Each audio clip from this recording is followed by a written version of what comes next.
एक तरफ थोड़ी सी धन संपत्ति के लिए लड़ते हुए मनुष्य हैं और दूसरी तरफ मर्यादा पुरुषोत्तम श्री राम है। क्या आप जानते हैं जब कैकेयी ने श्री राम से 14 वर्ष वन में जाने के लिए कहा तब श्री राम की प्रतिक्रिया क्या थी? यह प्रतिक्रिया ही उन्हें मर्यादा पुरुषोत्तम बनाती है। वाल्मीकि रामायण के अयोध्या कांड में 19वें चैप्टर में श्री राम के इस परम त्याग का वर्णन है। जैसे ही कैकेयी ने श्री राम को अपने लिए वे 2 वर के बारे में बताया तो श्री राम ने कहा, मैं महाराज की प्रतिज्ञा का पालन करने के लिए जटा और चीर धारण करके वन में रहने के लिए यहाँ से चला जाऊंगा। लेकिन मुझे एक बात का दुख है कि स्वयं महाराज ने मुझे भरत के अभिषेक की बात नहीं की। मैं तो केवल तुम्हारे कहने से ही भरत को अयोध्या का राज्य और सीता अयोध्यावासी और संपत्ति को प्रसन्नता पूर्वक त्याग कर सकता हूं।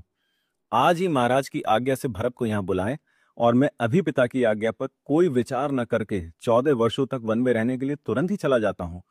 कैकेयी तुरंत प्रसन्न होकर श्री राम से कहती है, तुम जब तक तुरंत ही इस नगर को छोड़कर वन में नहीं चले जाते हो तब तक तुम्हारे पिता स्नान और भोजन नहीं करेंगे। राजा लज्जित होने के कारण तुमसे नहीं कह रहे हैं, अतः इनका दुख अपने मन से निकाल दो। श्री राम ने कहा, पिता की सेवा अथवा उनकी आज्ञा का पालन करना जैसा महत्वपूर्ण धर्म है उससे बढ़कर संसार में कोई धर्माचरण नहीं। यद्यपि पूज्य पिताजी ने स्वयं मुझसे नहीं कहा तथापि मैं तुम्हारे ही कहने से 14 वर्ष तक इस भूतल पर निर्जन वन में निवास करूंगा। मैं तो आपके कहने से ही वन में चला जाता, फिर अपने पिताजी को कष्ट क्यों दिया? अब मैं कौशल्या माता के पास जाकर उनसे आज्ञा लेता हूँ। इसके बाद श्री राम दशरथ जी और कैकेयी को प्रणाम करके पैदल ही कौशल्या माता के महल की तरफ चल दिए। श्री राम सारी पृथ्वी का राज्य छोड़ आए थे, फिर भी उनमें ना कोई विकार था और ना ग्लानि।